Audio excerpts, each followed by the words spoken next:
The Smith machine's single leg hip thrust is an exercise that targets the muscles in the glutes. Since the barbell on the Smith machine moves in a locked in, straight up and down path, it requires less activation of the stabilization muscles, thus making it easier to isolate the muscles in the glutes. By completing the hip thrust on one leg, it strengthens, isolates, and targets both glutes independently, thus decreasing the risk of muscle imbalances. To get started, place a bench parallel to the Smith machine at a distance of approximately 1 foot in front of the barbell. While racked, ensure the barbell is positioned at a height close to the same height of the bench. Sit down on the bench, then slide forward to position the barbell across your hips with your upper mid-back and shoulders against a bench. Knees bent close to a 90-degree angle and feet firmly planted into the floor. Grip the barbell with an overhand shoulder-width grip, then press your hips into the barbell to lift it up off the rack with a slight forward twist to move the safety hooks away from the safety bar.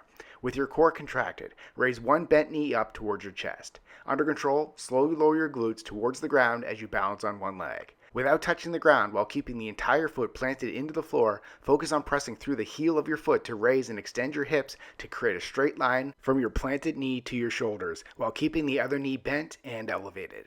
Pause and squeeze your glutes and core hard at the top. Under control, slowly lower your glutes back towards the ground and repeat. Once you complete all the reps on one leg, switch legs and repeat. Subscribe to get a new exercise video every day.